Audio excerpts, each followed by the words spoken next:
Hello and welcome, guys, to another episode of Hopelessly Casual. We are hosts, as always. Almost said the wrong name again. Apologies. We'll leave that in for now. We are hosts, as always. I'm Christian, thank God. And with me, as always, is Freya. Say hi, Freya. Can you have some oxygen for me? I can't breathe. This was the second attempt at an opening. I fucked up the first one. I'm not going to do a third because, I'm highly professional that way. And today, we're talking about what got us into gaming. Early childhood memories of gaming experiences. Things that shaped us as, I wouldn't say gamers because it's a very gate-kept sort of term. But, impressionable moments throughout our lifetimes,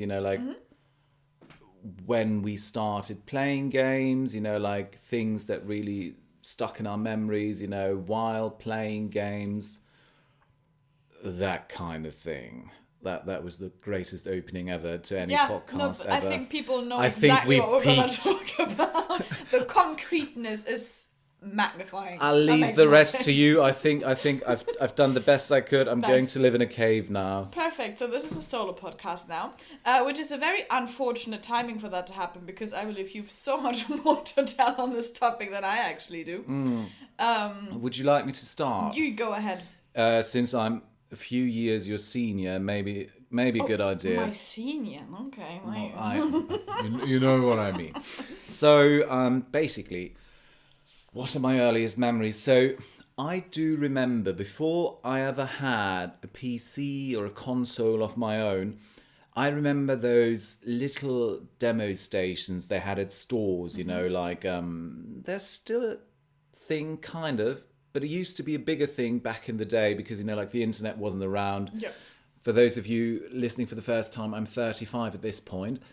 And you'd go to a store, and if you were lucky, there was a demo station where you could play, some of the games that were available at the time. Mm-hmm.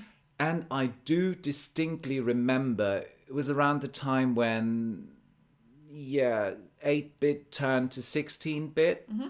And... But, next gen was Super Nintendo, the Sega Mega Drive, or That's Sega so Genesis. Fun to say, isn't it? Sega Mega Drive. Sega Mega Drive.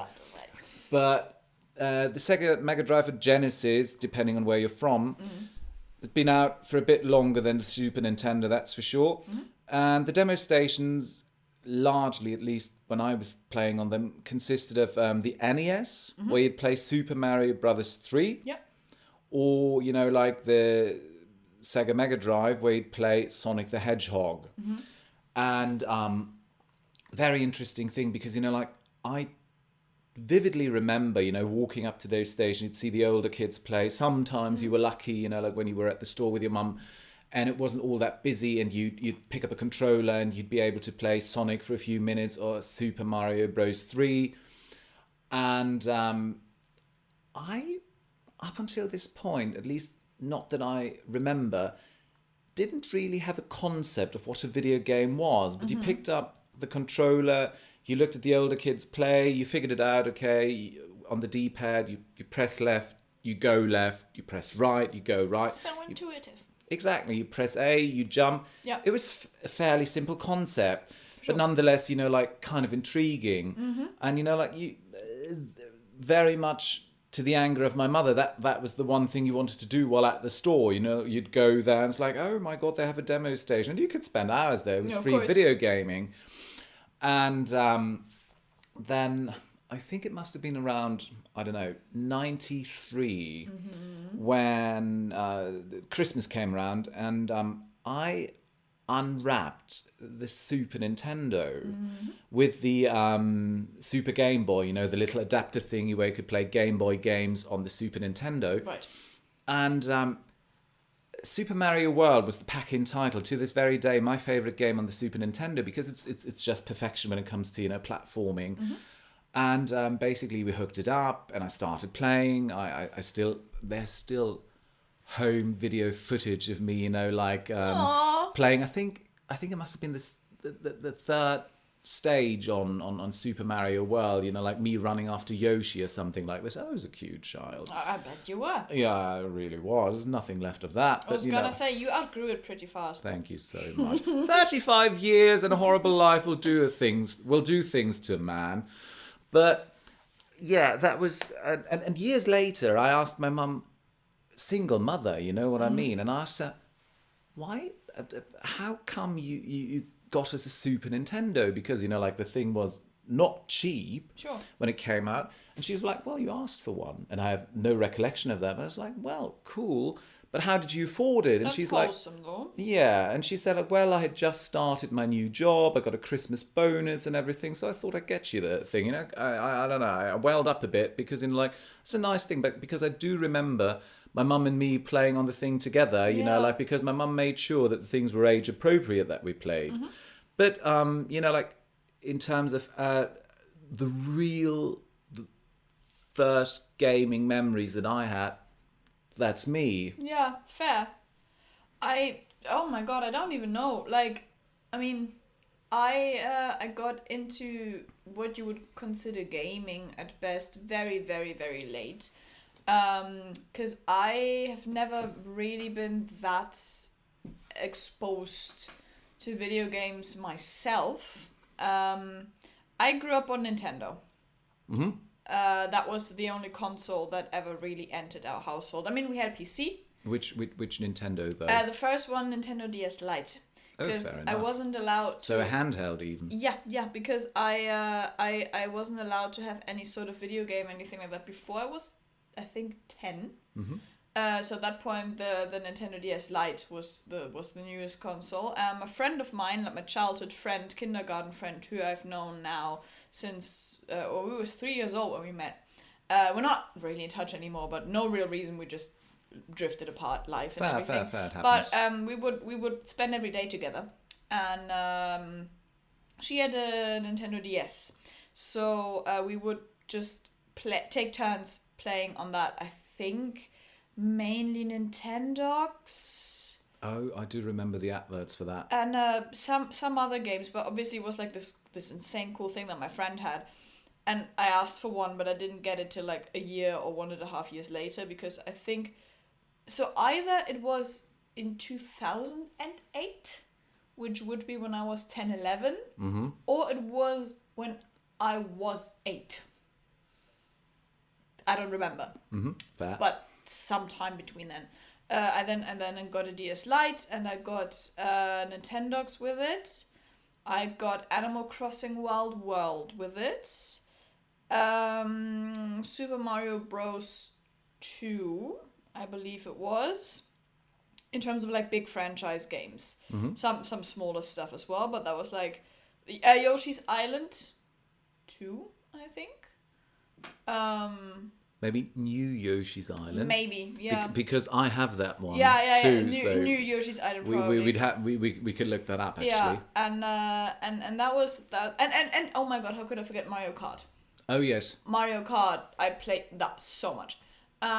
So yeah, that was in terms of like my actual console that I had. Before that, I played games on my dad's PC. Mm-hmm. I did have my own user set up on that one with my own little password when I was 6.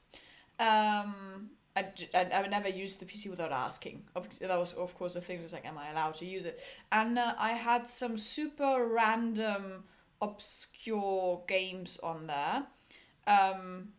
I think just stuff that you could pick up at the supermarket for like maybe £5 or something. Yeah, the bargain bin sort of thing. But the game, I think that there's two games that I played the most. One was an illegally banned copy of Barbie Horse Adventures or something it was called. I do remember this being advertised, yes. from my friend as well. Mm-hmm. It's just that I played so much of. It was I remember it having great graphics. Probably would look horrible now, but like for the time being then, I remember it looked fantastic.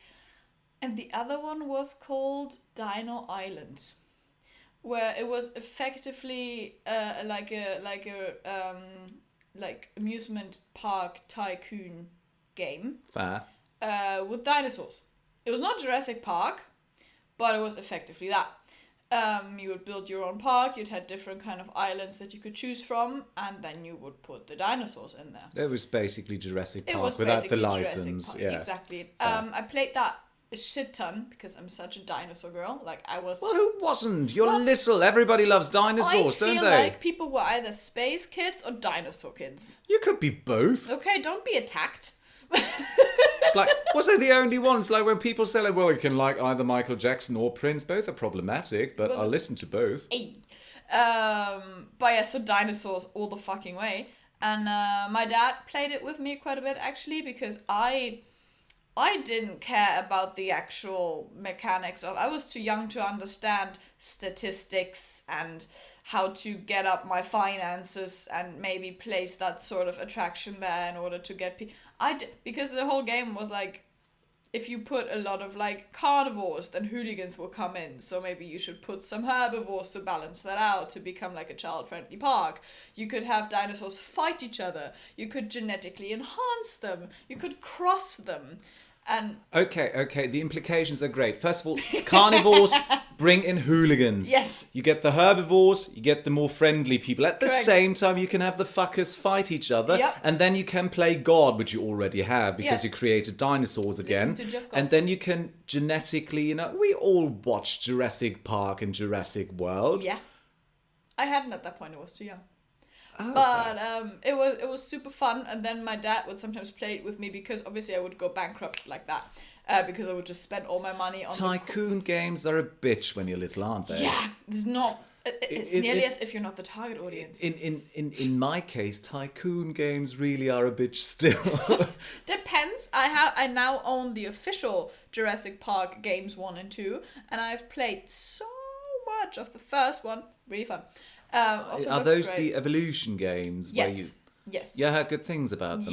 Yeah, the second one I don't enjoy as much, but the first one, oh my god, I think I have 120 hours locked in that or something. Respect. But anyway, so yeah, that's the two ways that I was playing. That was smooth as hell. I know. Sorry, this was our beer ad for the day. Yeah, And it's not even beer. It's not. But yeah, so other than that,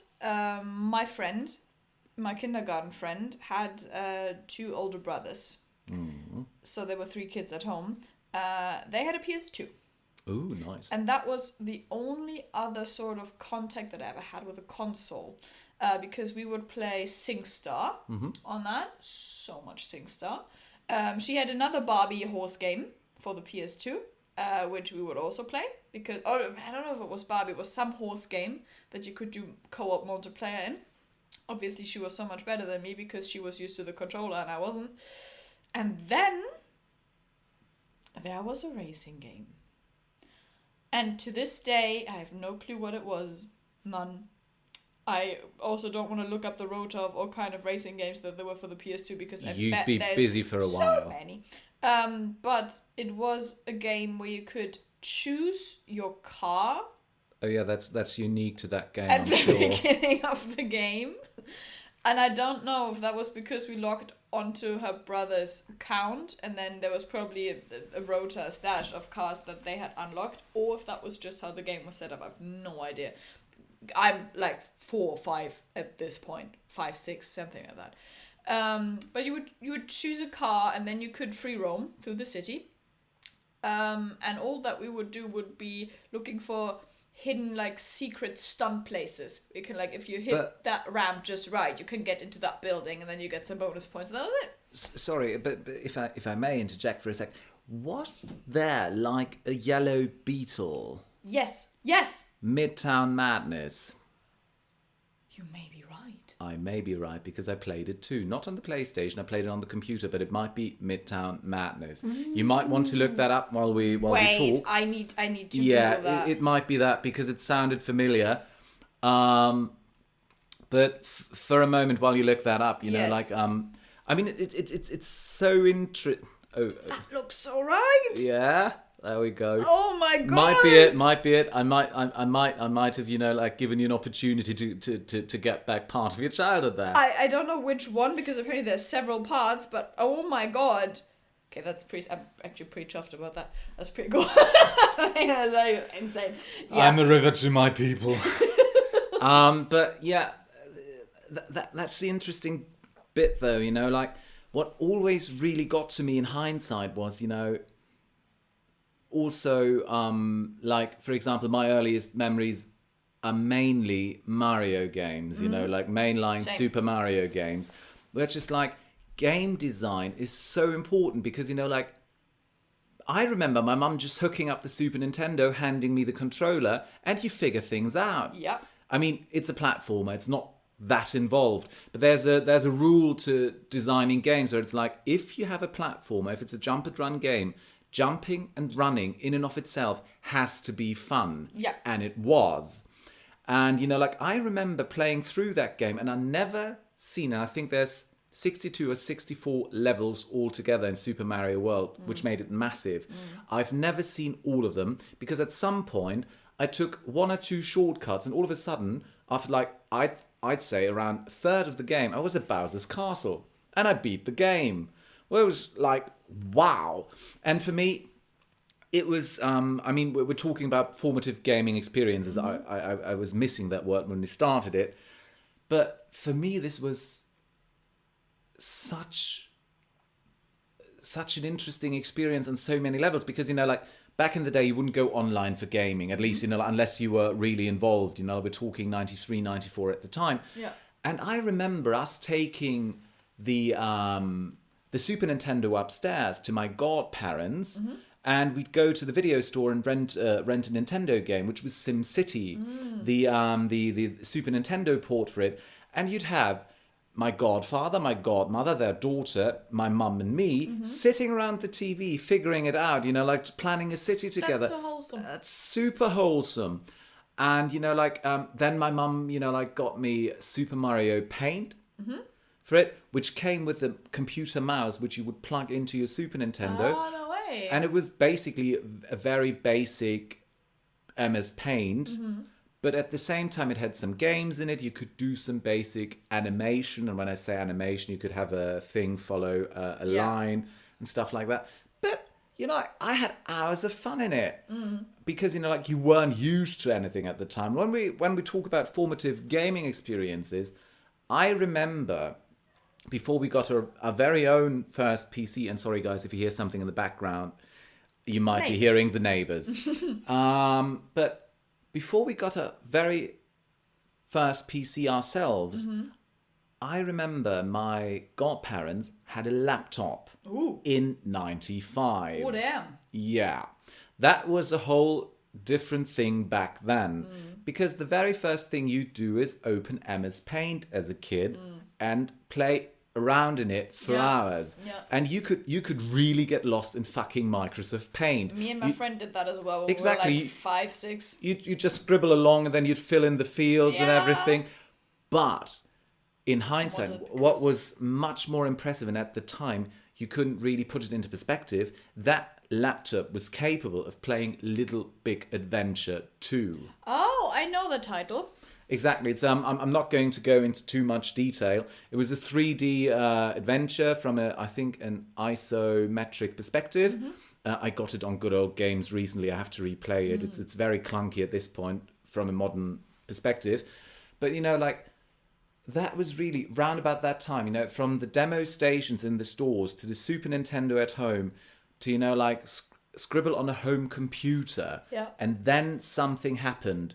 The mainstream jump to 3D. And, like, if you were on a computer, you got this earlier, especially if you were, like a bit older. We were talking the advent of Doom, for example, which I played years and years later. But then they announced the Nintendo 64. And I first heard about it through a friend. And it's like, it's in 3D. And I'm like, well, what's 3D? It's like real life. And I'm like, okay, let's see. And then you got to the store and you got a little magazine and you got a VHS tape. Oh. Yes. And the VHS tape, you put it in and had demo footage of Super Mario 64, Wave Race 64. I had Super Mario 64 for the DS as well. I still have it for the DS, Yeah, actually. yeah, same. I still have all my DS games. And I have it for the N64 still, thank God, for my retro collection. But to pop in that videotape and see 3D and you think like, wow, this is like real life, and as it obviously wasn't. But then you got to play it in demo stations at the store before you were able to get it. And I remember we pre-ordered the thing. Already? Yes, we did. Pre-ordering was a thing already? Yes, of course you could. But that was... It wasn't like going online back in the day. Yeah. You had to, sort of with the company, I don't know, my mum did it for me, obviously, but I'd saved up so much Christmas and birthday money for this because it was around like, I don't know, several £100. Yeah, of course. And my mum was like, oh, just wait a bit, it's going to drop in price. I didn't want to wait. No, of course you wouldn't. I wanted a Nintendo 64. Yeah. And so I got one. Nice. And I do remember that, and we sold my Super Nintendo for that, so I could have, the money I needed. I regretted that later because the Super Nintendo is a wonderful console, so I got one again. Yeah. But I got the Nintendo 64, right? And I plugged it in, and I played Super Mario 64, and it was incredible. Again, fantastic game design because you could pick it up and you could figure it out. You know what? I played so little of that because when I got it, I couldn't get behind the 3D concept of the platformer, just rotating camera, actual angles from all sides. I was like, no, give me left to right, side scroller, no. I think a lot of people feel that way because a lot of people say, I never really got into 3D platforming. Well, the problem is I have no spatial awareness in real life, so it doesn't help with video games. Probably not. But the thing is, we got the console, and I remember vividly my mum coming home from work a month later or two, and she's like, well, fuck, not literally, but I'm like, Mum, what's going on? She's like, well, they dropped the N64 in price by £100, unless I'm completely mistaken.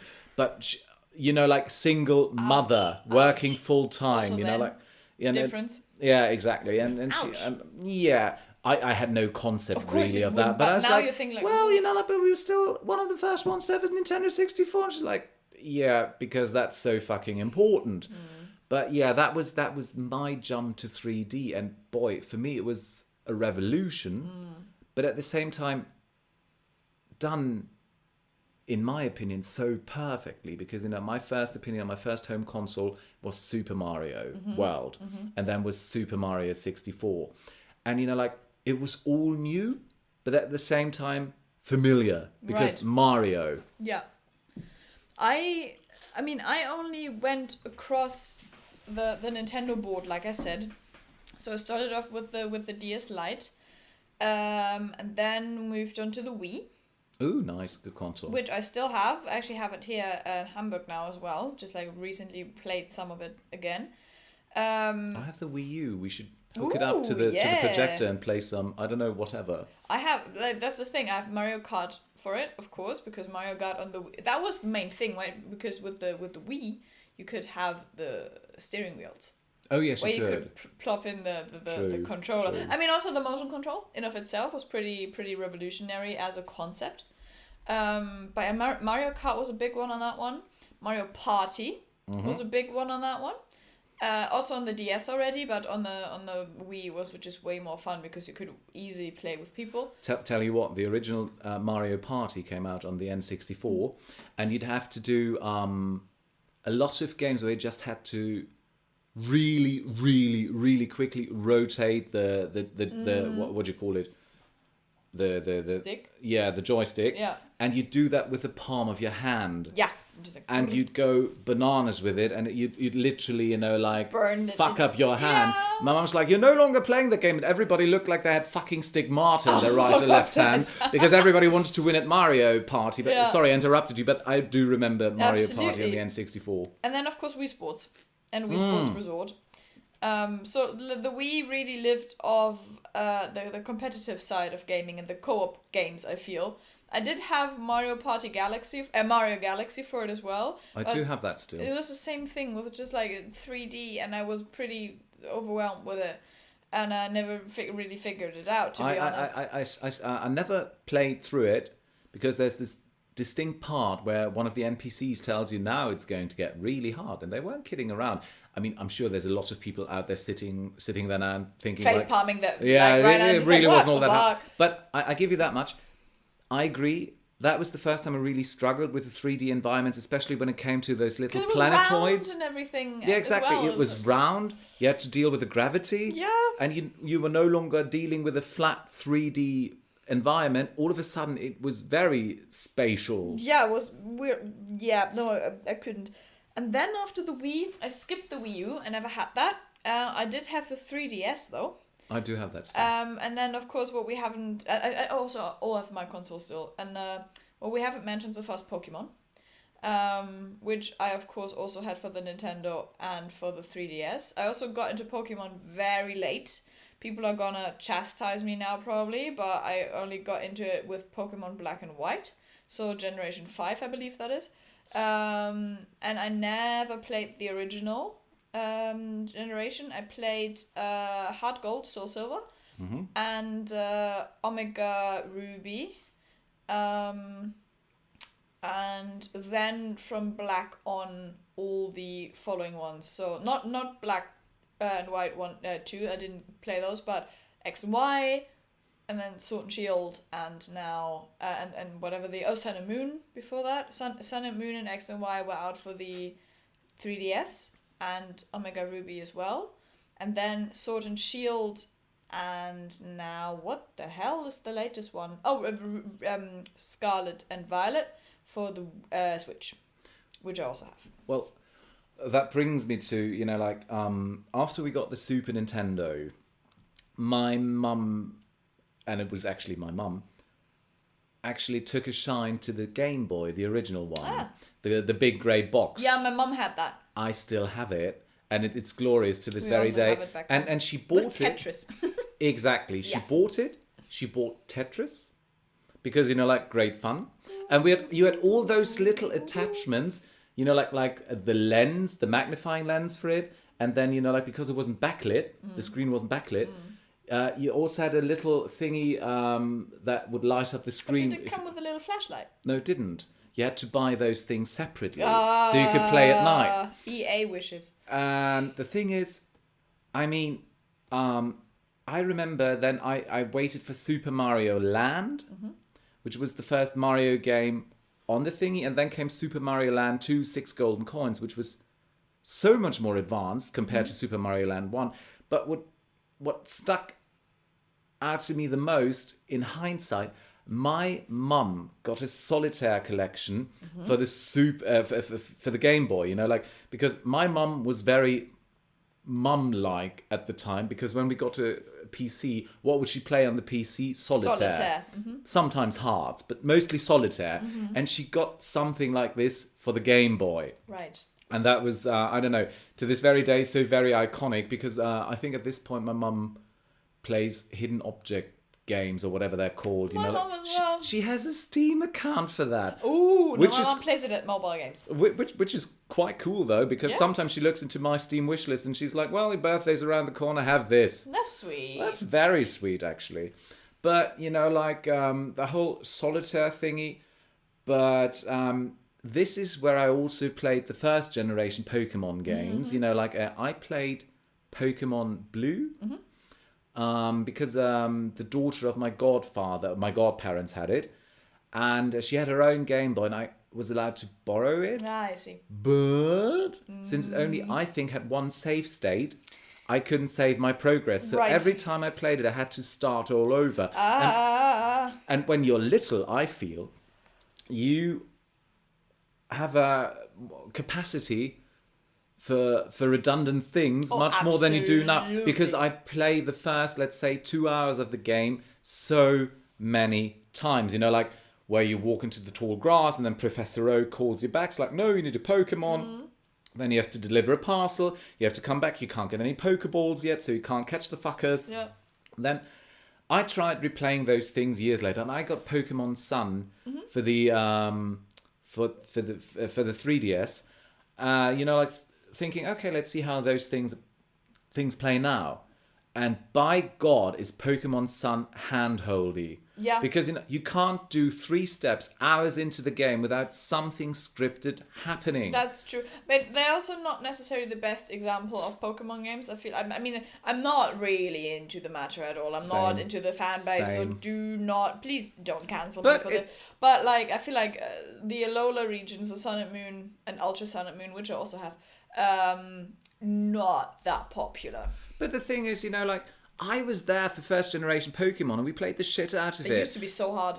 They're so easy now, they used to be so hard. Yeah, of course. You had to do a lot of grinding and everything, and I was absolutely inexperienced with role-playing games, like, and how to level your characters and everything. You couldn't escape from trainer fights.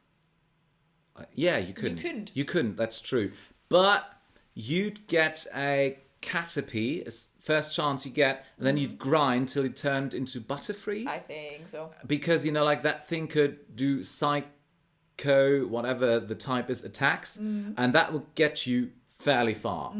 And later, I got Pokemon Yellow, the Pikachu edition, which was stolen together with my Game Boy Advance SP when they broke into my car a few months ago. Yeah, that was in my rucksack. I was okay with them. That hurts. Yeah, exactly. Because I also had Breath of Fire in there. But yeah, this is, I mean, I don't know. I always thought it was so cool growing up in the transitional period between 2D gaming and 3D gaming. Yeah. Don't get me wrong. It was still cool to see, it's still cool to see that they're doing 2D or even pixelated games these days with a lot more, what would you call it? Options what to do, because pixel art is a term for a reason these days. Exactly, and you can also do much more complex mechanics because computers advance. What's that one game? That Undertale. I never played it, but Same. That was this huge indie game that had has this massive cult following. And it looks like an NES game. Yeah, I've watched an entire Let's Play of it, so I know the game, I know the plot. It's great. But yeah, it looks like an NES, and that's the whole intention behind it as well. Stardew Valley. I played a lot of Stardew Valley. Yes, I have to replay that again. It's just fun. Wholesome. Well, and then after playing some games on my friend's home computer, because PCs then and today still are very expensive, so I bothered my mum a lot, and we actually bought a used PC, which was the absolute standard model at the time, a Pentium 133 megahertz. Nothing has as little as 133 megahertz. If you were rich at the time, you had 166 megahertz. And I remember we got this used from I think he was an editor or something, and we still paid 1,200 quid for it. Jesus. Yeah. That was in the late 90s, I do believe. That's I mean, my current gaming laptop, which can run basically everything still, didn't cost that much more. I tell you, and that was back in the day. So, yeah. So, and I remember the very first thing I played on there, because I borrowed it from the neighbours, because I found it so fascinating, was a little known point and click adventure, Toonstruck. And Toonstruck, I got a few years ago again on Good Old Games. It's incredible. Okay. You know the movie Who Framed Roger Rabbit? Yes, of course. Fantastic classic. It blends, animation with live action footage seamlessly. And not as seamlessly, but still quite impressively. So does Toonstruck. It's about this cartoonist, Drew Blank, who gets pulled Drew Blank is pretty funny. Right. who gets drawn into this world that he created himself. I see. And very meta. He remains a human, which is the same. You've got live action footage, and you never guess who they got to play Drew Blank. Christopher Lloyd, Doc Brown from Back to the Future. No. Yes, and I played this and it blew me away because it had the full motion cutscenes, but not like in the 90s you had full motion video things which were very cringe most of the time. But this was brilliant. And then years and years and years later, I played the second half of the game, where apparently they lost a lot of, or they didn't have a lot of budget left because I see. it really shows there. But up until then, it's incredible.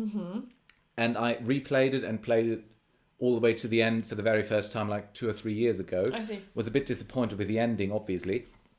But the game, in and of itself, it blew my mind. And I had this other game, this detective game called Jack Orlando, Okay. which played during Prohibition, and you're this detective having to clear his name. And I loved it. I loved it so much. It felt so cinematic. I never played all the way through it. Ooh, I also had a Professor Layton game for the Nintendo DS, which was like this detective franchise as well. It was so fun, like great storytelling, very very very very cute animation because they're all hand drawn, look like little like cartoon things, but really really pretty and hard as fucking riddles. And let me give you this, because Professor Layton I only know by, like watching some footage. And then I returned to that detective game, Jack Orlando, a few years later, or a few years ago, when it was also either on Steam or Good Old Games. And by God, is nostalgia a bitch. Because you go in, there's like the voice acting's horrible, some of the animation's nice, some of the puzzles make no sense whatsoever. Really? The soundtrack is amazing because it's Fair. film noir soundtrack. But like, first scene happens, someone opens their mouth and I'm like, oh God. It sounds even worse than our first, episodes. Oh no! Like where, No. and I know, we're not perfect by no means yet. I do realize this, Never will be. but still, like when you get through some of the very not so good voice acting, it's still a very interesting game because the setting was so, underused for me at the time. I see. Yeah, I remember, especially with my DS games, so mainly Super Mario Bros. 2 and Yoshi Island, New Yoshi Island, whatever. I played the absolute ever-loving crazy shit out of that in terms of time. I'm a bit sad that you didn't have a times option on the DS yet, where you could see how long you've played, because I would love to know how much hours I've sunk into my respective games. That would be so interesting. But I would literally spend half a day or longer, or like a flight or whatever, I don't know, playing the platformers while listening to audiobooks, for example. And they are so tightly knit together in my memory now. Like the Yoshi Island one, I was listening to the entire Artemis Fowl series. If people are familiar with it, it's a what is it, young adult / children's book series by an Irish author, I believe. Is it kind of mystery or something like Sort of, this? yeah. It's there's this genius kid, Artemis Fowl, and there's a whole a society of elves and stuff living below us, basically, like in the under earth, sort of. And there's several parts to Artemis Fowl, because he's actually not necessarily your protagonist that you are supposed to like initially, even though it's a children's book, so obviously you still do, but he's a prick. And he's actually Loki the villain in the first one, because he's kidnapping this elf and trying to like ransom her out again. But then obviously his character changes more and more and more and more over the time. It's fantastic. Really, I'm a huge fan of the books. Again, but I listened to them as audiobooks in German back at the day, because I didn't speak English yet, because they were also read by one of our like very very popular famous German audiobook readers, Rufus Beck. Yeah. And I would listen to those while playing Yoshi's Island. So those two are connected in my head like an actual soundtrack. So when I think of the levels, or like parts of the levels, whatever is still stuck in my head, I will hear Rufus Beck's voice read Artemis Fowl to me. Well, that's fun, isn't it, though? It is. And the thing is, I do remember when Yoshi's Island first came out on the Super Nintendo. And it was also, I think, Yoshi's Island Super Mario World 2. It was sort of a sequel, even though it's Baby Mario, doesn't really matter.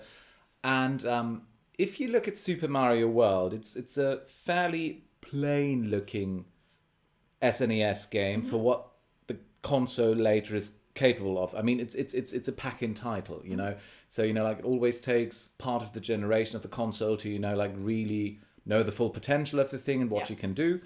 But Yoshi's Island came out, and it had this very crayon kind of style, like with a lot of not so flat surfaces, with plants and rocks and everything. And a friend of mine had it, and I hated it because, to my mind, it was way too busy on the screen. I see. Okay. And I have it now for my Super Nintendo, and I love the shit out of it. Like. But my first encounter was with Yoshi's Story on the N64. But I do so vividly remember Yoshi's Island when it came out, because the press loved it. All of my friends loved it, and I was like, nah, there's way too much going on. There is a lot going on. Yeah, and that's true. Now I also have it for my 3DS, and like when I go on a long, I don't know, train trip or something like this, it's one of my favorite games to pop in. It's great because you don't need an internet connection, you don't need a stable one, you can just play it. Exactly. It's also why I love my Switch so much. Honestly, obviously I have a lot of love for the Nintendo DS because it was just my first console, but I think I may have low-key more love for my Switch because the Switch is the console that got me into gaming, if you want to call it, like, as in like AAA games now. Not that I played a lot of them, not that I have the time to play a lot of them, but I've played some, mainly RPGs, because The Witcher 3 was ported to the Switch. An almost impossible port by the quality standards they upheld with that port. True, and I got it for, I think, £3 because it was on a New Year's sale when I got the Switch. And the main reason that always stopped me from asking or getting a console myself was that I didn't trust my patience levels to figure out the controls on a different controller. Fair. Because Nintendo, having it's different layout than Xbox, different layout than PS anything, and let alone keyboard gaming. Because you better believe that I am not capable to use keyboard and mouse for anything. Because I never learned how to. But then suddenly I had my lovely old Switch with all my favorite games on it. I had the new Animal Crossing, had obviously Mario Kart on it again, had Pokemon. And then there was The Witcher. And I played through the entire thing. I 100% completed it. Wow. All the question marks, everything, in, I think, under half a year. Wow. Mark yourself, I also was doing my masters at the same time. Wow. Successfully so, I might add. And I think I have 210 hours in that game, or 220. And then I was like, that was so much fun. I want to play more like this. At that point, I had also gotten a Switch Pro controller. To this day, I think one of the most comfortable controllers I've ever held, because it kind of it feels a bit like an Xbox controller, but it's a bit heavier. Because what I think about PlayStation controllers is they are, I don't know if my hands are small or anything like that, but they feel far apart. Like they feel like my fingers need to stretch a little bit after some time. Okay. I love my Switch Pro controller. I use it for everything because I just link it to my PC, to my laptop, and play and play that way. And that's my gaming setup now. When I manage to play, it's either on my Switch, like fun like little indie games on my Switch, like Slay the Spire, for example. Oh yeah, Huge I know fan that of Slay one. the Spire, or Hades, or anything like that. But on my laptop, I have my Steam account on my actual game, so I don't know. Assassin's Creed Odyssey, got Witcher 3 on there again, Baldur's Gate, Harry Potter Legacy, Hogwarts Legacy. That one, sorry. And quite recently a lot of Sea of Thieves. And it's just, the Switch really was the gateway drug for me in that sense, because it took away the daunting prospect of having to learn a new console when you didn't grow up with that. Because I think people who've always grown up with consoles, or like different kind of consoles or anything like that, kind of underestimate how hard it is to learn into it, get into it, and get like the the motoric skills that you need for it down the older you get. But that was fine because Nintendo was just Nintendo. I was used to that, and then suddenly I could play all the games that I would usually watch other people play, because I've been watching Let's Plays and everything on YouTube since I was like 12. But I never got around to play the games myself. And no, that's fair, because this was part of the reason why I started collecting, like retro consoles. Yeah. Because back in the day, it was clear when we had a console when I was little, you only had that. Mm-hmm. You didn't have the money to have another console. Yeah. Especially when consoles became, the console wars sort of started and became more mainstream. You didn't have a GameCube, a PlayStation 2, and an original Xbox. You didn't. Yeah. It was simply not affordable. So you'd go to a friend and play a game there they had on their PS2, because it didn't. Because when we got our first PC, my mum said, okay, we have a PC now. We can work on it and we can play on it. We don't need a console anymore. I didn't have another console until it was 2016. That's a while. No, that's not true, actually. I got a Wii U for my graduation in 2015 when I finished drama school, because my mum was bugging me about it. She's like, what do you want for your graduation? I said, Mum, I don't know. I'm really, really, really worried about passing. I was gonna say. And at the time, considering we went to the same, I'm still going. That's not what's on your mind then. my then girlfriend and me, I thought of that. I was like, oh, we both have fond memories of playing Mario Kart. Can't you get us? And the Wii U was out at the time, but I said, get me a Wii, because there was only 100 quid at the time. Yeah. So we can play Mario Kart. And so I graduated, and she's like, I've got you a Wii U. You can still play Wii games on it, which is cool. And newer games when they come out. And I don't know, the only thing I found worthwhile on the Wii U was Lego City Undercover. Go play that. Wonderful games, now multi-platform. But she got me that. And that was the first HD console of Nintendo's, which was interesting, because Super Mario Kart 8 is brilliant. And I think on Switch they have Deluxe also. 8 is infinite, isn't it? Because the 8, basically is, but it's great. Exactly. So the first retro console, so to speak, I got was I think years and years ago. Like I told you, we sold it so I could get the N64. My mum asked me, what do you want for Christmas? And I never know what I want for Christmas, and that was years ago, just before I was about to graduate high school. And I said, I don't know if you can get... Can you look if you can on eBay get a cheap Super Nintendo console? She's like, oh, that's a good idea. She got me that. And then I remember at a CEX, I bought a Sega Mega Drive. Still fun to say. It really is. Sega Mega.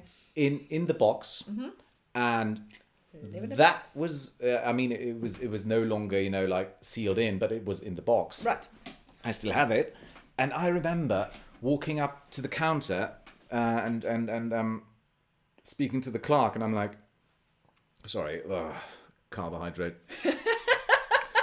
Cola, I'm not good with, what's Words? It called? No. I have to sort of burp half the time. I do apologize. Perfect for an audio medium. I know. Continue. So I walk up to the clerk and I'm like, I'd like the Mega Drive up there, please. And the guy's like 18, first job probably. Bless. And he's like, what? That one up there? So could you get it for me, please? It was only 42 quid. Damn. Yeah. So, CX is great for retro consoles. And sponsor us. He gets it down and he puts it on the counter in front of him and in front of me. And he's like, what is it? Yeah, I was going to say, did he ask? Yeah. He really did. And it's like, well, what do you have? You work here. It's like, do you have a PlayStation, an Xbox? I have an Xbox. Well, that was that. Before. When I was not Your age. but... No. I'm not that old. But when I was like 6 or 7. Right. And I bought it, and that was the next one. And then after a nasty breakup, I decided to buy an NES and all of that. And the nice thing is, for me, this is like, because I remember playing games when they came out at a friend's house or seeing them or being disappointed because you had a PC, but it was a console exclusive. Still a thing. And then, 25 years later, you get them at the CEX for $2.50 and you buy them and you try them. And even if you don't play them for that long, it's the price of a coffee. Yeah, that's so fair. Or you'd play them, like with your flatmate who was a bit older than me, but also very much into retro gaming. and that was so cool. But something that really stuck out to me, was when I was very little, my mum was dating, and her then boyfriend had his Commodore 64. And I'd play some things, I'd later look up on an emulator, like Adventure Island, or, like Donald's Playground, which is a Donald Duck game. I've never heard of that in my life. Right, look it up, it's fun, or it used to be. And you'd basically go throughout, I think it's supposed to be Duckburg. Right. You go to different employers and you try to make some money by sorting fruit, for example, or, that's the only job I can really remember. Okay.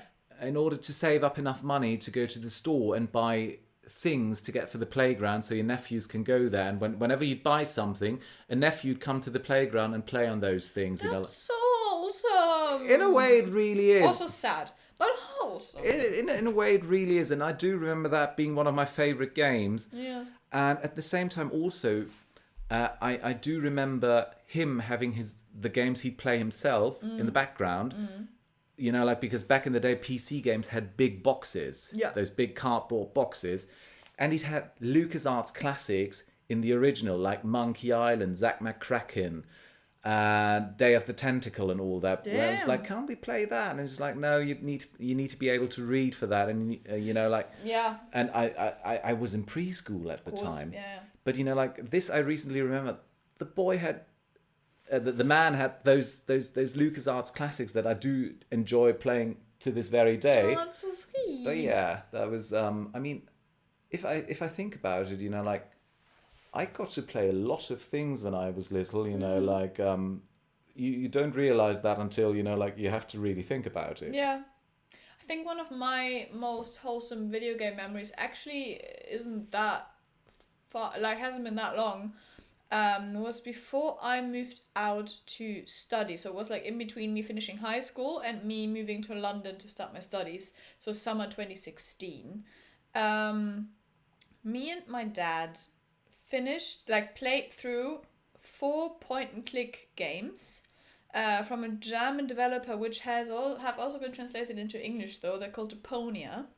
And yes, they're by Dedalic Games.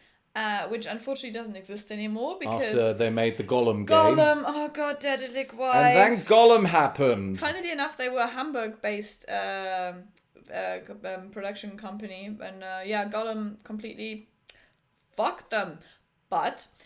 well, it didn't really, they fucked Gollum if you think about it, because that game did everything wrong it really could. Yeah, but as far as I'm aware, because I got a little bit into the not massively so, but I did a little bit of research on the matter, especially one of my favorite YouTubers, one of the biggest German gaming YouTubers that we have, Gronk, is also or was a very good friend of the developer of the Deponia games.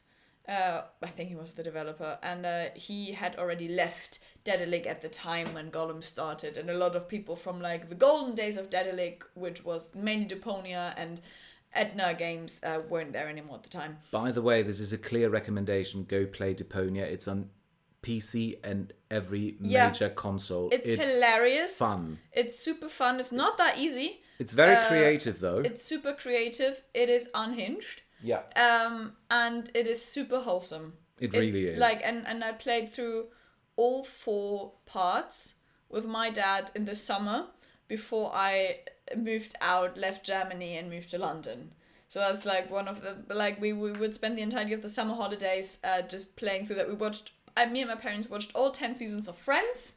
As in you one do. go, and played all 4 parts of Deponia.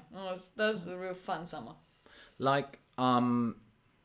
When it comes to adventure games, my favourite franchise to this very day is Monkey Island. Monkey Island my dad all the would way. agree with you. Yeah, I love your dad. Met him on 2 occasions, but he's taller than me. That means he can lift me up if I need it. But I knew about Monkey Island, but never really sort of played it until I went to a flea market when I must have been around, 13, 14. Yeah. And they had the 3rd installment, The Curse of Monkey Island. Yes. And I got this for like £1 or £2, you know, and I popped it in and I said, I finally get to play a Monkey Island game. And Curse of Monkey Island is incredible. First of all, it has wonderful cartoony graphics. The cutscenes are incredible. The humor is outstanding. I mean, the series is known for it. Yeah. I have Deponia took a lot of inspiration from Monkey Island. I think everyone who tries to do a humorous game, you know, like I think Monkey Island pretty much is the blueprint for it. Yeah. And I played through this. I didn't know any of the lore. It's not strictly necessary, but you get a lot more enjoyment out of it if you do. And then I got the chance to play the first 2 installments, The Secret of Monkey Island and Monkey Island 2, LeChuck's Revenge. And fantastic, just fantastic. You know, like I have them on my tablet through the Scum VM emulator because they were all based on the Scum engine back in the day. And, you know, like I remember, you know, like when I, for example, was visiting Germany and I'd go by train, which is like 8 or 9 hours, depending on when you go. Yeah. It's just a fun experience to, you know, like just have it on your tablet. Screen's big enough. You know, like the interface is really nice. It's perfect for tablet gameplay. And you just, you know, make your way through it. You'd enjoy the humor. You'd enjoy the gorgeous backdrops. The soundtrack is insane. I still, to this very day, use any of the Monkey Island soundtracks when I'm cleaning my flat. Makes sense. I see that. Yeah, right. You know, like you've got those. What do you call them? Barrel drums. Like the Caribbean. Steel drums. Steel drums. Yeah, thank you so one, much. I'm just great at remembering things, but like all of it came together for me. It was always like a bit of a holiday. With a great sense of humor, and to this very day it's endlessly quotable, like how appropriate you fight like a cow. Or, you know, I beat the sword master of Mealy Island, all I got was this t-shirt. And all of that. And, you know, like I was so blown away when a few years ago a new Monkey Island was announced by the original creators. I saw some of it, Monkey Island 4. Well, it technically it's Monkey Island 3 because they said like, okay, we were involved with the making of 1 and 2, so we discount 3, 4, and 5, Tales of Monkey Island, and I have yet to play it. It's out for the PS5. I'm going to get it. I'm going to play it on the projector because they, from the 3rd installment on, they had, for example, Dominic Amato as Guybrush Threepwood, and they got the original cast again. And apparently, the art style is debatable.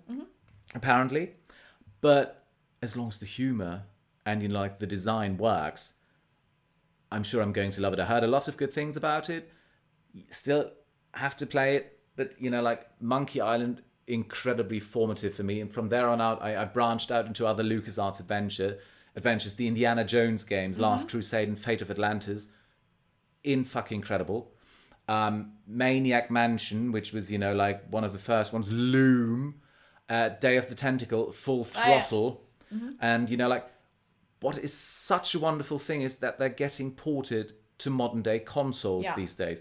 HD remasters, meaning, you know, whole new generations can experience them. Or if you know, like never played through them, or, you know, like you just want to re-experience them if you're a bit older, to see them on your telly in crisp HD graphics. And just go like... That does something to you, doesn't it? It really does, and I do enjoy... Understandably so, I'm not taking the piss. And I do enjoy playing from the comfort of my bed or my sofa and just going like, this is so nice. And then, you know, like re-experiencing it all. Fantastic. Yeah. I'm still pushing for you to get Sea of Thieves. Simply because Monkey Island is part of it canonically as well, and you can play like Tall Tales based on Monkey Island and everything. Sea of Thieves is a great game. I'll wait for it when it comes out on PS5, you know. Which is in 2 days. No, tomorrow actually. It already is out, and the cross-play starts tomorrow.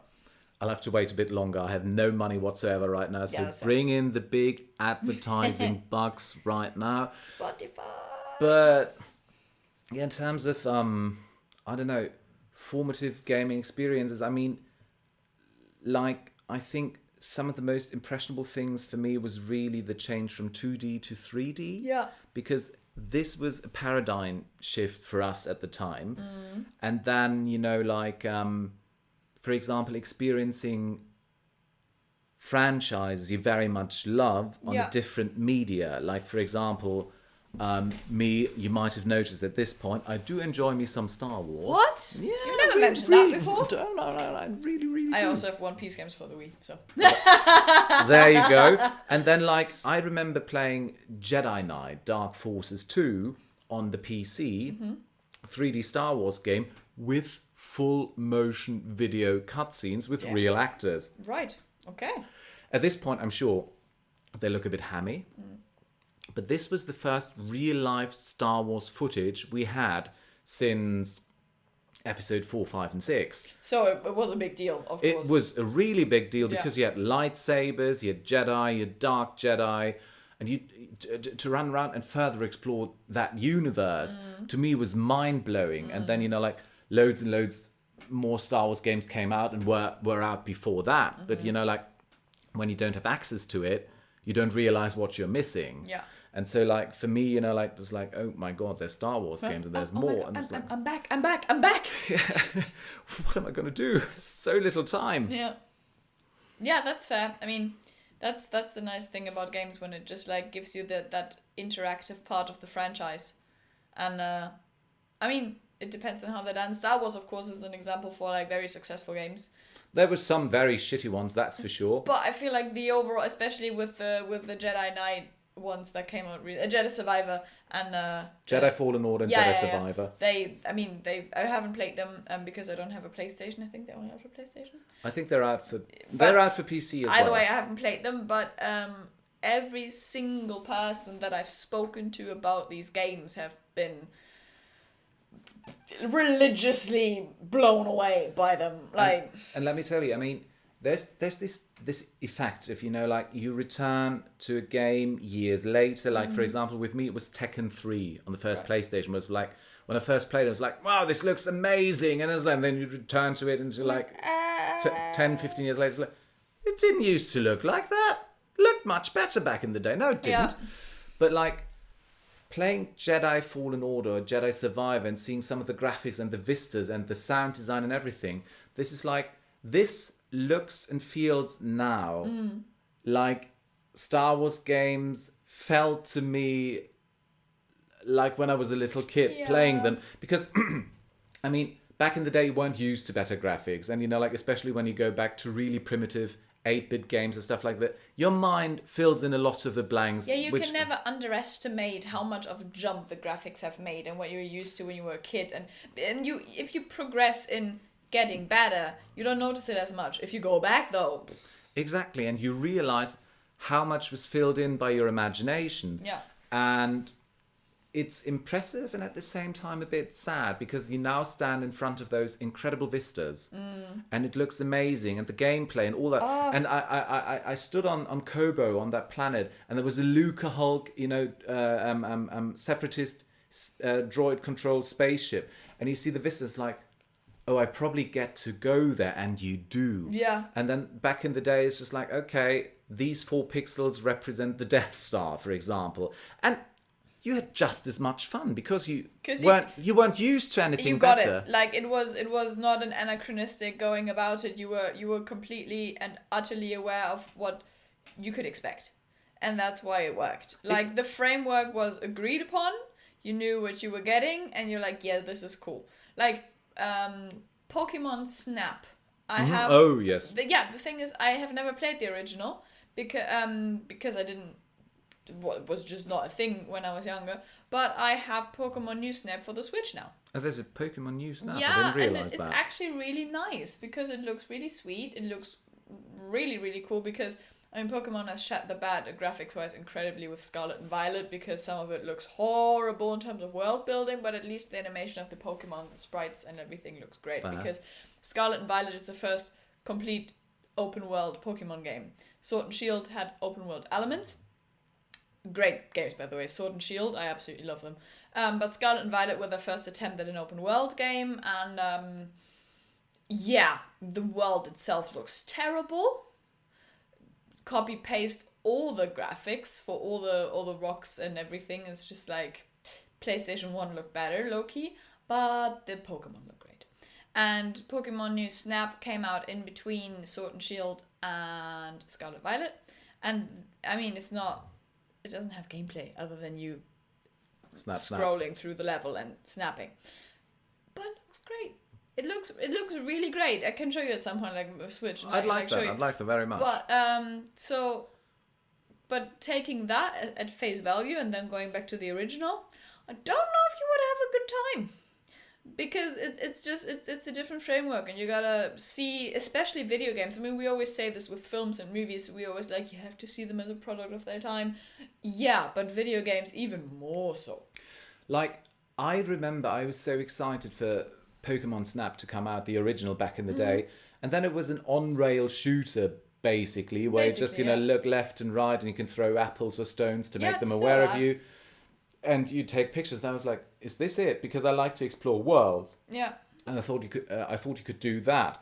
And like, maybe we should get some of the things out of the way that people might be wondering about, because exploring worlds, it's part of why I like to play video games. Yeah. And a lot of and some people are probably missing some titles here, because like, when the N64 was around, I never played, for example, Ocarina of Time, which is a formative game I know to a lot of people. Oh my God, I never played GoldenEye. I have it now for the N64, and I have a great deal of fun with it, but I never played it at the time. Yeah. During the Super Nintendo, I never played any of the Final Fantasy games. I never played Zelda. I never played Secret of Mana, because all those top-down JRPG adventure-type games looked boring to me. I didn't understand it as a game. I've not played any of those. Exactly. And years later, I got into it. So all of those things that were very formative for people seemed boring to me at the time, so I didn't play them, and I missed out. Yeah. And I don't think I could fully ever rehash what people experienced back then, because, like, things develop further. You can still sort of see them as a product of their time, and I have a great time now with Secret of Mana. I'm playing it on the original Super Nintendo. Yeah. But, like, to have experienced it at the time must have been somewhat revelatory. I think it was. It's probably and I mean, again, I haven't played any of the ones that you just listed either, but I have played Breath of the Wild on the Switch, and that was one of the most revolutionary things that I have myself experienced in my very, very, very, very, very short gaming history. But the open world concept was taken to a new level with that one, considering that everything you can see, you can interact with and go on. You can climb on every mountain, you can go everywhere. And I have over 200 hours in that game as well. And I never finished the boss. I never played it. I never got to the final boss. I was just basically fucking about to this day. I only ever watched a Let's Play of it because I don't have a Switch. For example, my best friend, he has a Switch, and he got the game, and he hated it. Fair. He was like, there's nothing to do, like, at least and in everything. terms... Yeah, exactly. At least in terms of what he likes to do. Yeah, there's no clear quests like that. Not that clearly.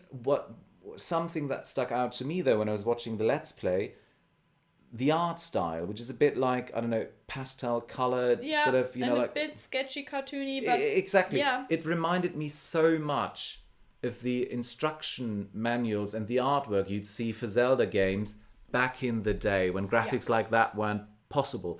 So even though it's a very modern game with modern technology, I felt taken back a bit, because I was like, this is what they wanted to show you in the concept, or in the artworks they did for games that couldn't look like that. I think it was such a smart choice, because the callback to the artworks back in the day, incredible. At the same time, you're also playing to the Switch's strengths, because it's still a handheld console with the docking option, but it's still a handheld one, and it's not made out for brilliant graphics. I mean... Which is something I feel like, at the very latest with the Nintendo 64, or at the very, very latest with the GameCube, where they said, okay, we're not going to be the hardcore gamer, whatever that is, crowd anymore. We're going to be, first casual of all... kids. Well, not just casual kids, but, like our IPs, which are very strong. Yeah. Nintendo's IPs are incredibly strong. But at the same time, family gaming, having a good time together, which you can argue you can have on any console. But, like, some of it was very geared at, like, couch co-op, couch multiplayer. Even though I've heard that the Switch 2... It's supposed to be a graphical powerhouse, isn't it? Yeah, it's supposed and to I be believe a monster. I believe that when I see it, because that's not normally what Nintendo does. It's not Nintendo's strong suit at all. Especially, and I say it again, after this absolutely horrible thing that they did on Pokemon. Because with A Legend of Arceus, which I also have, which is actually quite a fun take. Like Pokemon is an RPG. It works. I haven't finished it, but I've played a good bit of it. Horrible open world. Empty, dead. Spawning of Pokemon happens pretty late, and there's nothing but Pokemon there. It feels really weird too, because it's still a level principle, sort of, as in like you fast travel to certain areas on the map, and then that area is open world. And again, Scarlet and Violet, the Pokemon look okay, but the frame rate drops and sometimes in the cutscenes like crazy. Like you're sitting in this classroom and there's like your peers around them and they move like robots. Oh. I don't know, 2 FPS or something. It's insane. Like they're swinging their legs back and forth and it's just like leg up, leg down, leg up, leg down. Oh. But the Pokemon look pretty okay. But it's otherwise, considering how big the franchise is, it's pretty ballsy to drop that. Yeah, fair. But it will still sell. Exactly, especially how long-running some franchises are, because exactly that, some people grew up with it. Yeah. And for me, like first generation Pokemon games, until I played like Pokemon Sun, where you're just like, wow, this is now 3D environments fully realized, like on a 3DS. I'll show you Sword and Shield. That's actually. Please do. Yeah. And that's the whole thing, because some of those things are very long running, and you exactly that have formative memories of it. I remember watching on a gaming show which ran on I don't know which channel anymore, in the middle of the night, where they'd show different video games, and I do remember when they showed Jedi Knight 2.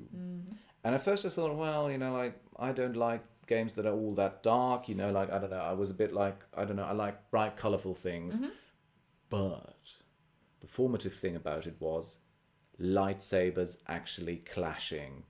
Like they had a duel, and the blades were actually clashing, so you could deflect and everything. Ah, I see. And I was like, this is what I want out of a Star Wars game. I see. And and I was like, I need to get this game and to play it, and like to strategically actually have a sword fight in it, and exactly. I mean, nostalgia and hindsight and all of those things, or not hindsight really, but nostalgia goggles. It's a powerful thing, because Absolutely. Most of the time it's not only the game or the franchise in and of itself. When I remember, for example, playing Super Mario World for the first few times, I don't just remember the game, I remember where I was.